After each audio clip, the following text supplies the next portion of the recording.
First of all, welcome again. So the title of this free workshop is Ascension Training and Sacred Energy Activations for Spiritually Minded Animal Lovers. You don't have to be an animal lover, but I mean, if you're looking at Ascension, you're pretty much moving towards loving everything, right? Loving everything and everyone. All right, my name is Lori Ann Spagna, and if I get too close, will you tell me? Okay, because it sounds a little loud to me. So a couple of quick things. Number one, my booth is 105, so if you want to see me afterwards, come down to booth 105. Number two, I want to give you some free gifts right off the start, if you would like some free gifts. Yay, right? And also because it makes me happy to give free gifts. So you can go to my website to get these free gifts. They're downloadable and they're content rich. So it's lorispagna.com. I'll actually spell it for you, but it's lorispagna.com/free gifts. And I'll tell you what the gifts are. But let me first spell it. It's Lori, S as in Sam, P as in Peter, A-G, N as in Nancy, A, lorispagna.com/free gifts. And the gifts are one MP3 class that gets downloaded to you on developing your intuition and your intuitive gifts. Anyone interested in that? Yeah. The other one is a free MP3 class, again, content rich, on accessing your abilities to communicate telepathically with animals. Keep in mind, humans are animals. Like, it's about telepathy, right? Anyone interested in that? Awesome. And the third one is a free Juicy Living ebook, downloadable PDF. Okay, so with that, I just want to say thank you. You guys, are you having an awesome time at the expo? Yes. Doesn't Conscious Life Expo, like, just rock? Isn't it the awesomeness? It's like Awesomeness Fest, even better. Okay, so let me give you a little story about my background, just so you know who you are, or who I am, because you know who you are. Do you guys know who you are? Who are you? Let's just get right to the crux of it, right to begin with. Who are you? Yes! Source incarnate, waking up to yourself. Divine source consciousness, right? All right, well, now that we got to the meat of it, I'm going to give you a little background on me for any of you who don't necessarily know who I am already. So as I mentioned, my name is Lori Spagna. And what happened with me, this is my brief snapshot story, was that I was out of college. I went to college in Boston University, and out of college, I did what I was supposed to do. I was a good slave. I call myself a good slave. I went into corporate America, just like my daddy wanted, and I became a professional marketing person. And I, in a very short period of time, started making a lot of money, and I got addicted to the money, right? And in the process of that addiction and being that good slave, I knew I was miserable, right? So I started taking on a lot of behavioral patterns that were really self-killing me, right? I started too close. I started smoking excessively. Oh, that's better. A little better? Up.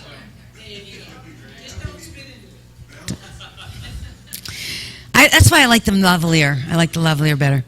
Okay, so I started smoking excessively. I'm talking like 2 packs a day. Drinking excessively, like 6 beers a day or more. I know you guys are all like, wow. I mean, I was doing this for a long period of time too. I was drinking 2 pots of coffee a day just to survive through the day. When I went to work, I'd fall asleep at work. But I was a good slave. I worked till 10 o'clock, 11 o'clock every night, like 12, 15-hour days. Didn't get enough sleep. When I wasn't working, I was drinking, right? And it got to the point that I was even doing it sometimes at lunchtime. Anyway, I was going to well-meaning doctors. What do you think they were doing? Yeah, pharmaceutical drugs, the answer to everything in the 3D allopathic world. So all this stuff was happening, and then to make myself happy, besides those things that I was just using to numb and dumb myself down, what do you think I was doing to make myself happy?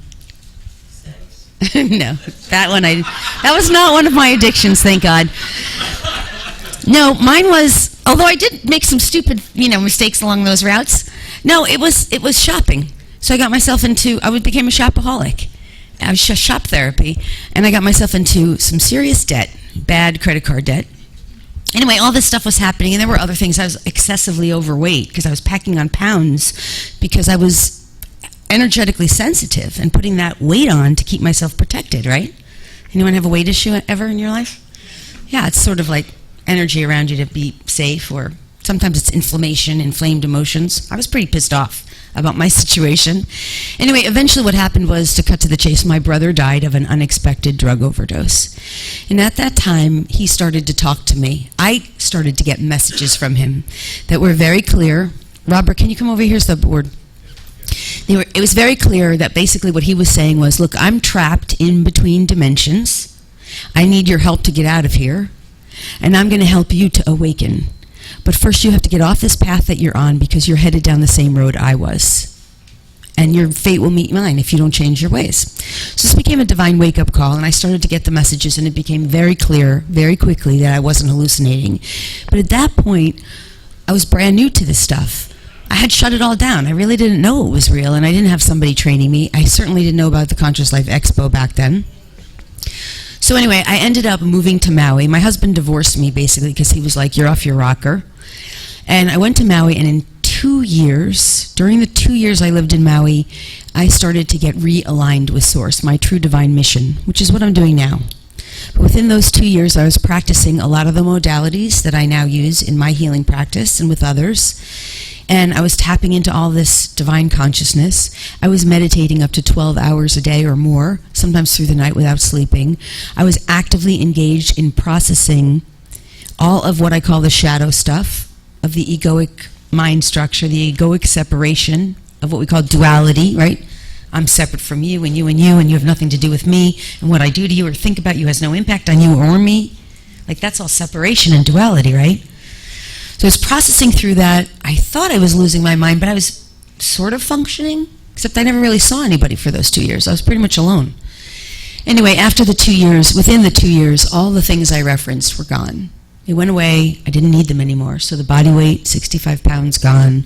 All the alcohol gone. I never drink anymore. Not because I can't, just because I don't want to. I don't smoke. I would never even consider putting something into my body that's not love. I don't do any caffeine, really, just because I don't need it or want it. Most of those things, they were gone right away. By the way, the debt was cleared. Over $150,000 of debt cleared within 2 years through the process of forgiveness, even forgiving the banks, even forgiving myself. So anyway, all of this stuff is really possible. For me, it was just about getting aligned with Source. But the real point behind the story is to understand that as we come into alignment with our Source, all of this dross, drama, heaviness of our, not only our egoic mind, but our human reality just starts to fall away. It was effortless. That whole idea about how hard it is to quit smoking is just lies that we're told. It's actually not hard at all. Just we believe that. Oh, it's so hard to lose weight. It really wasn't. It just melted off. So anyway, all right, that's kind of my story. But after that, I came back here, and that's when I really got in gear as a light worker. So who understands this definition of light worker? All right, so for those of you who might not, who doesn't? Okay. So a light worker is just someone who's here right now during this very important time on planet Earth, which we're going to talk about, who's really to assist in working with the non-physical realms as, the way I would call it, a translator. Because prior to this, nobody really knew how to work. Prior to this period of time, nobody really knew, not many people really knew how to work with the light, the non-physical world. Energy and angels and angelic beings and ascended masters and God itself and your own high self was reserved for a very few number of people, a very small number of people who were hidden out somewhere in the Himalayas or something, right? Or else they were like woo-woo out there, totally ungrounded, and it didn't make sense to the masses, right? So light workers are essentially people who have learned how to do that, to work with the light, the non-physical reality, and translate it in a way that everyday people can make sense of it and start to integrate it into their everyday lives and apply it and align with it so that they can receive all the benefits too. And the agenda of the light workers is to assist humanity to awaken. And we have different names. We might have Way Shower as a name. We might have Star Seed as a name. I'm a star seed, which means I was seeded here. I was planted here. I was asleep. My DNA got activated by sacred contract with my brother and awoken me. This is the stuff we're going to talk about today. But as it awoken me, and I came into the fulfillment of my divine mission, which was happening in Maui and continues now, I was here, planted here, seated here to help others awaken too. And that's what light workers are, whether you call yourself a star seed, a way shower, a change agent. There's all different kinds of servers of the light, ascension workers, ascension guides. We basically more or less have the same or similar agenda, which is to assist humanity in the awakening process. Make sense? All right. One last thing about my journey that I want to share with you, and then we're going to move on to ascension and what this is all about. My big thing was that when I was working in corporate America was that I wanted to be of service to animals on a global scale. I had this in my mantra all those 20 years in corporate America. I was like, I just want to be of service to animals on a global scale. I didn't understand what that meant. I just thought I was going to be a great dog trainer, And actually, what I later realized is humans are animals, So when you make that request to the universe, it gives you an opportunity, It's like, sign this one up. So whatever it is, just to take that, for yourself. Whatever you really love doing, that you want to make a difference, it's your calling. I didn't know it back then that was my calling. I thought I was going towards something, but it was actually pulling me towards it. Make sense? Yeah. All right, but the other mantra I had was I wanted God to be my boss. And I just want to ask you guys, do you realize who is your boss? God is your boss, whether you know it or not. Whether you use the word God or your high self or your divinity or source consciousness or the quantum field, however you define it or understand it, it's basically what created you, the ego mind, who's listening to me, personality, and it has created with your ego mind, you're not your human self so much, but your high self, the version of you that is totally connected with that divinity, an agenda, a plan for you. And the ego mind thinks it's just moving through life like it doesn't know what come and go and left, right, up, down, sideways, right? But it's all planned out. It's mapped out. These are called sacred contracts. Anyway, we'll get into this. But those three mantras, I wanted God to be my boss, I wanted to be of service to animals on a global scale. The other one was I wanted the truth of everything. I always wanted the truth. I couldn't stand when someone was lying to me. I knew they were lying. I didn't get it. So that's what propelled me forward. Somewhere within you have some personal mantra in your mind, appearing or saying over and over again, right? You can identify that. It's really good guidance. All right, or else it's something that really needs to be cleared. All right, so let's get into this. A better way to do this. It's for the cameras. All right. Actually, I talk much louder, more energy when I don't have a microphone, so I think I'm going to put it down. What I'll do is I'll just put it here. Sorry. Good thing, right? Okay. He said this will pick up. And then I'll talk really loud. I'll much more natural. Yeah, and then I'm trying to. Oh, so much better. Woo. All right. Oh. All right. So that's kind of my.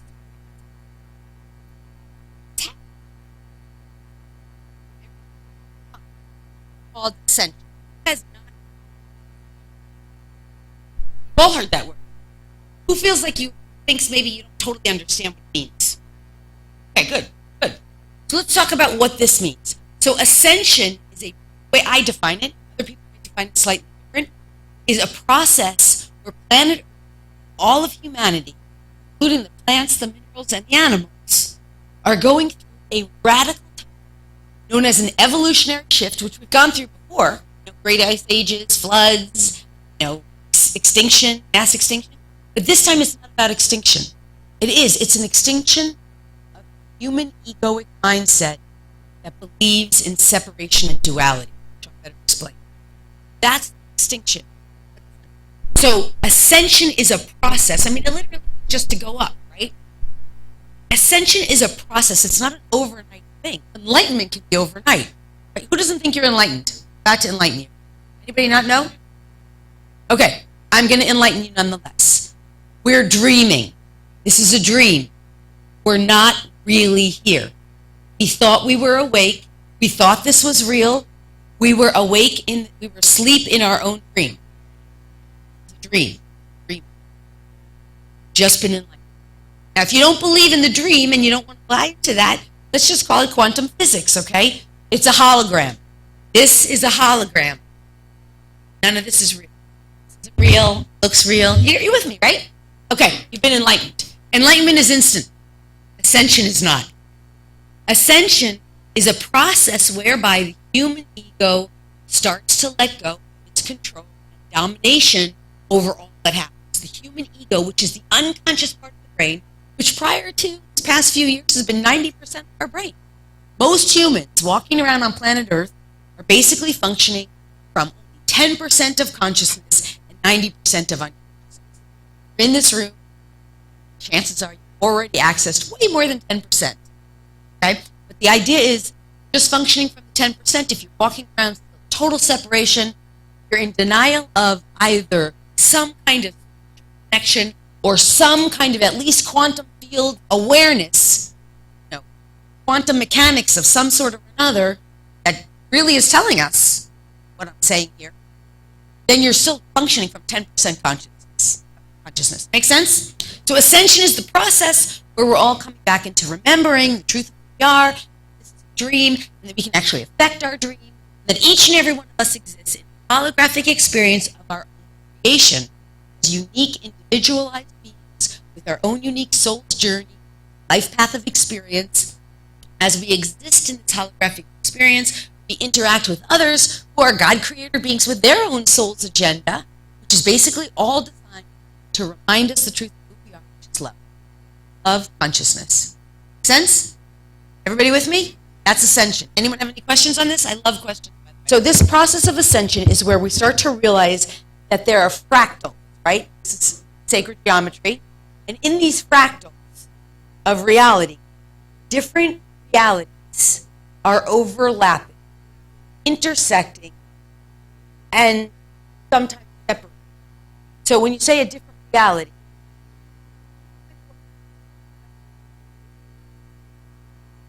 collective. So when we say a different reality, what's happening is there's untold possibilities of creation, and they're following reality based on your belief system, both conscious and unconscious. Your feelings are very powerful energy.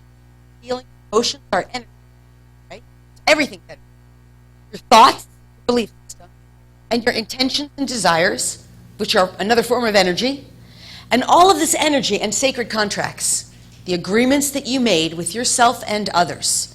So all of these things are formulating and creating different possibilities and potentials, and the one that you, the ego mind, the human, all of us individually, are experiencing is based on where we put what? Where we do what? Yes! What you believe, perceive, and project into your own creation. Your attention. This is so important.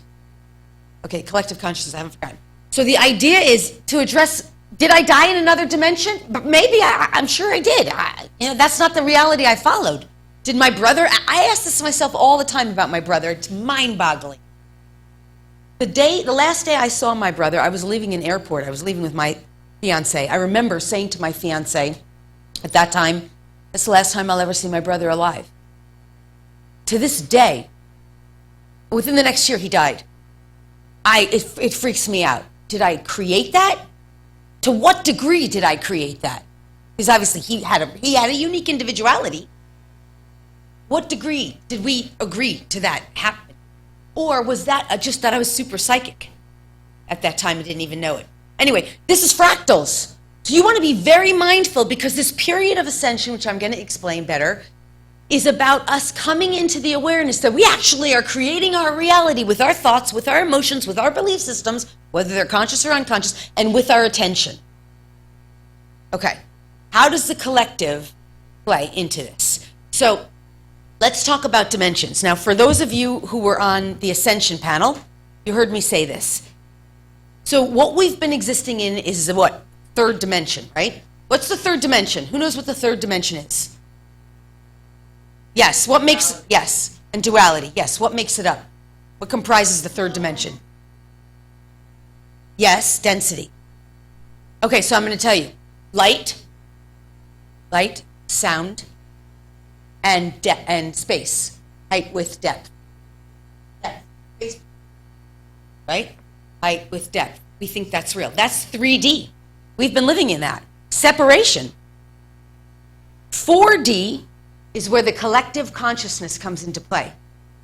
Because you don't really even think there's a collective consciousness in 3D. Everybody's separate. Nobody's connected. 4D, what does religion call 4D? Purgatory. Okay, 4D is a non-physical realm. It's a huge realm. When I say huge, there's lots of stuff in it. This is why people can get trapped in there if they have sins, which is all ridiculous. But the idea is that if you're in density, you can get trapped in 4D. Here's what's in 4D. Who knows? The astral plane, that is part of the astral plane, right? The astral plane is part of 4D. Let's put it that way. Call it that, yes. Because when you're doing astral traveling, you're moving in a non-physical realm. Anger, yes. So all emotions are in 4D. Where do your emotions go? They're energy. They're real. Everything's real. Everything exists. Everything has some kind of quanta energy, right? Subatomic particles. So your emotions exist there. Now, the dense, heavier ones, just think of it for perspective, since we've been operating from space perspective, spatial perspective, the dense, heavy ones are going to be like kind of at the bottom, right? That's just for terms of relativity. Emotions of anger, hate, hatred, resentment, frustration, bitterness, rage, fury, hang out down there. And you have higher emotions, love, happiness, joy, peace. They're at the very high echelon. And in between there, all kinds of stuff. What else is in there? Entities, non-physical beings, thoughts. Thank you. Thoughts. Your thoughts, things. Heavier thoughts. Hate that person. Lighter thoughts. I love that person. Right? I believe this. I perceive this. It's all there. Also, you have ghosts hanging out there. They're non-physical. They can bleed into this realm. Entities bleed into this realm, but we don't see them. Right? So that's all 4D. And the reason people have gotten trapped in there before is because if they're not light enough, if they don't cross over with enough love and they're still hanging on to their resentments from lifetimes or their angers or their pains or their struggles or their regrets, what happens? They can't get out. They get basically popped back in. Because the only way out of this reality is to get through it. That's why the ancient book of the Tibetan Book of the Dead is one of those that actually teaches how to get out through the lightness, right? Make sense so far? All right, what's 5D? Yeah. So 5D is based in consciousness. Consciousness. But it's consciousness on multiple layers because there's things beyond 5D. Right now we're just working on him. We're just working on getting out of 3D, beyond 4D, and into 5D. That's what we're working on planet Earth for the most part. Right? Once you get to 5D, there's all kinds of other great stuff to move on to. But 5D means you're basically aligned with and attuned with a frequency and a vibration, an energy of love. Okay? And similar harmonious vibrations, which I'm going to explain. But do you understand how the collective consciousness goes? Because in that realm of 4D, everybody's thoughts have an effect. Your thoughts are having an effect on the reality that you experience and that others who are in similar belief systems are experiencing, and then you're fractaling off into a dimension of reality. Your reality is being created by your thoughts and others who are meeting up similar frequency and vibration, having similar experiences. Is this making sense? Yeah. Do you guys, is this shedding light on how this whole thing is working? Yeah. All right, so, all right. Now, given that, when we move into 5D, now I got to go to universal laws, thank you. When we move into 5D, what we're talking about here is frequencies and vibrations that are such on the upper echelons of the 4D realm that now the density cannot get through. So it's almost like there's an invisible, who's heard the word veil? There's like an invisible field of energy that once you pass through that energy, energetically, it's only like love, peace, joy, oneness, we're all one, harmony, kindness, compassion, forgiveness. Those are the energies up there. And the point of what's going on with the ascension process is that each and every one of us, as we shed around these egoic structures of the mind, these attachments to separation, these energetic blocks that we've been carrying around, believing that somehow we were separate or less than God, separate from divinity, whatever it is. Oh, I'm old, I'm sick, I'm dying. Oh, my back has been hurting. Oh, my family lineage has cancer. Oh, I've got cancer, I'm going to die. Like, those are all human belief systems. And I'm not belittling them. I'm just saying it's time for us to move beyond them. We are creator God beings. There's possibilities for us that are beyond even our comprehension. We don't have to age. We don't have to necessarily die. We're not there yet, maybe, as a collective, but that's in our future. So the idea is when you get into that vibration of frequency where it's all love, peace, love, kindness, oneness, possibilities, then you get into those higher realms, which we're not going to go into today, and that's where you start realizing your potential, your greatest potential. Right now, we just really want to get to the oneness. Make sense? So the idea with energy work, which we're going to do here, and I need a phone, like my, Robert, can you give me my phone for a timer here? So the idea with the energy work, when we do sacred energy activations, which is a huge part of the work I do, what we're basically doing is we're taking the dross energy, Source does it for us, and it's basically cleaning out of what I call, we could just put it right here. That's awesome for now. Thank you, thank you. We're basically cleaning out the dross and the heaviness that's in what I call the morphogenetic field. So we're walking around, we think we're just this physical body, but what we're not seeing is all our energy that's radiating out around us through our field, our entire morphogenetic field, which for us is made up of all these aspects of who we are, dimensions of reality that we, our soul self, exists in, overlapping with other souls, interacting with ourself in other realities, intersecting with all of our particular fractals, and all that stuff is our constantly changing genetic morphing field. That's our morphogenetic field. When we're clearing that out through energy work, the work that I do, we're locating all the density that exists in there. We're clearing it, lifting it, removing it, transmuting it back into source love, and then the field shines brighter, lighter. And then suddenly you don't even have that dross in your field. You don't walk around going, oh, I've got back pain. You go, oh yeah, well that back was letting me know I needed to feel more supported. Now I feel more supported and back pain's gone. Or, oh yeah, well I used to believe that I had genetics that would tell me I was stuck with breast cancer and I better cut them out. But now I realize I can actually clear it out by loving and nurturing, right? Things like that. We have new awarenesses, new epiphanies, new perspectives that actually change the whole reality we used to believe we were stuck with in 3D. Make sense? The whole idea of energy clearing is that you don't have to process it all in years of therapy, sitting on a therapist's couch going, what am I going to do? I'm such a victim. And you don't even know you're a victim because you just believe that that's the reality you're stuck with. Make sense? All right, so this is all ascension. Now, let's talk about universal laws. Okay. Are we off? What is going on there? Can you see if you can turn that off? The mic guy's phone. All right. Thank you. All right, so good. It's good. We're like at a little segment here. So we're talking about the universal laws. So here's the thing. In 3D, what are the laws that you're following? The laws in 3D, in the physical world, are the laws that we follow because in separation, we don't know how to get along, overlapping, we're learning choice, and we needed to assign someone our power. We needed to give our power to somebody because we knew we were going to be powerless. Unfortunately, those somebodies have abused their power because they're learning lessons of that too, right? Not even learning, it's the roles that we play. We assigned our power to governments, religions, and world leaders of various kinds or another, doctors, teachers, and lawyers, and we gave them all the power, and in our reality of separation, they had the power, and if you weren't one of them, you didn't have it. And you better trust what your doctor tells you and follow the laws because somebody is going to enforce them on you if you don't follow them. Because you have no power, right? That's 3D. That's 3D thinking.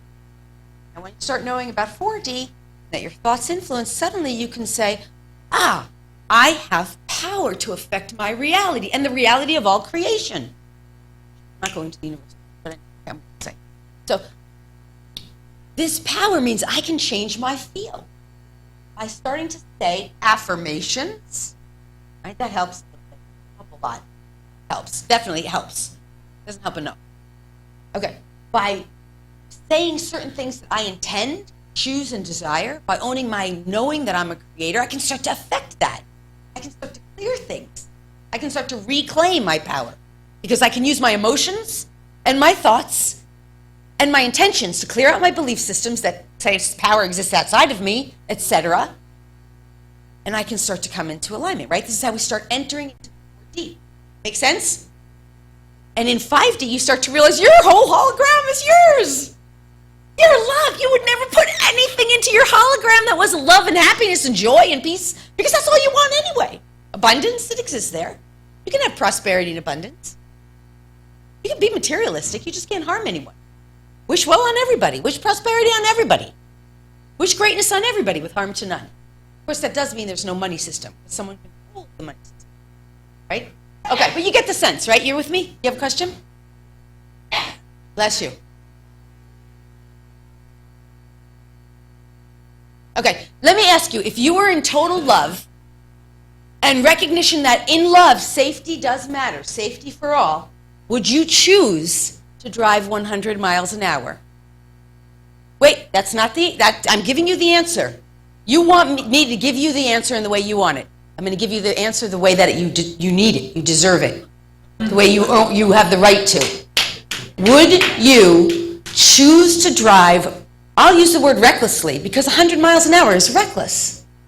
Would you choose to drive that way if you were in oneness and love? Knowing that what you want is safety and peace. Those are vibrations. Would you choose it?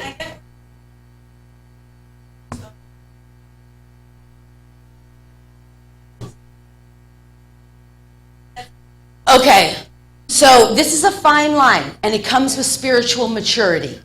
And I'm going to give you the answer that I have, and you can use your discernment. As always, use your discernment. From my belief system in oneness, you don't break laws that are unsafe, that would cause you or anyone else to be unsafe. However, you don't follow laws blindly just because somebody told you. So a stop sign is one of those things, I mean, to me, it's a safety issue, and you have to use your discernment, okay? But here's the thing. You can't just, part of what we're here for is to claim and own our power with harm to none, including yourself. So if going through a stop sign is going to have a cause and effect, you're bringing me back to the laws, the cause and effect of you possibly getting a ticket, now you're creating harm to yourself. That's not a pleasant experience. It's not going to bring joy and love into your life necessarily, unless you can learn a lesson from it, which involves something like this conversation, right? Make sense? So this becomes a choice of being discerning and choosing the highest choice that's for the highest and greatest good of you and everyone else concerned. And this is what I'm saying, because we can go through a million examples, but ultimately the choice is always a choice that's going to be the highest and best choice. That's what 5D is. You would never cause harm to yourself or anyone else, and you will always choose the highest choice you can choose. Yeah, so let's talk about the laws. Let's get into this. The idea that you have to obey the laws is a 3D concept that your mind is struggling with right now, wrestling with. I don't like the word struggle. But I want to tell you the universal laws. I'll come to your question, okay? I want to tell you about the universal laws, because once you start getting into 4D and 5D, mostly 5D, and even beyond, there's universal laws. Now, these laws exist in 3D, it's just we don't know them. They're operating throughout our universe. So what's the first universal law? What's that? Law of attraction? No. No. Cause and effect? No. Gravity? No. That's a natural law. It's not even a universal law. Free will? Yes. Free will. There's a law of free will. You have choice in 3D. And you have choice in the higher realms. It's just the choice becomes a choice of love. Choice to love, choice to forgive, choice to have peace, be peaceful. Okay. What's the other? Now, there's in sacred numerology, which is one of my favorite tools, I have 2 laws, 2 numbers. Number 1, the master number, they sit side by side. There's a second law, which is equally important, because the law of free will mostly exists in the lower realms. As you get into the higher realms, it starts to subside. This is the number 1 law. What is it? The law of love. The law of one. It's the law of one. It's the same as the law of love. And it says, really, all there is love. And all that love is one, and that love is consciousness. It's a vibration and a frequency of love, okay? And that love is running in and through every single thing that ever is and ever have and ever will exist. And that's all there is. Now, but within that law, we have to know the other laws. And these are important because when you're following those laws, those are your laws. And if you're following those laws, you don't even think about stopping at a stop sign because it's just, okay, I'm playing the game in this dream. There's a game going on in this dream. And because we're overlapping, I have to play that game. So let's talk a little bit briefly about them. I don't have time. I have a whole course on this. And you got to know the universal laws. You got to know them. Because the law of love is the most important, but within them, law of cause and effect. The law of cause and effect basically says this. If you have a pain in your back, or a cancerous tumor in your body, or if you got hit by a car, or if your mother screamed at you, or your best friend cursed you out, or whatever's going on in your world, whatever that might be, you created it. Because there was an initial cause. That is an effect. Oh, let's do some better ones. If you want to save the animals and be a rescuer and sign a petition to get the government to change, you're still in 3D. You're at the effect. Can you guys understand? This makes sense, right? The law of cause and effect says if you want to make change in the higher realms, you better get behind the cause. You are the cause. You are the creator. You're the one. Okay? Law of cause and effect. But what else is the law of cause and effect called?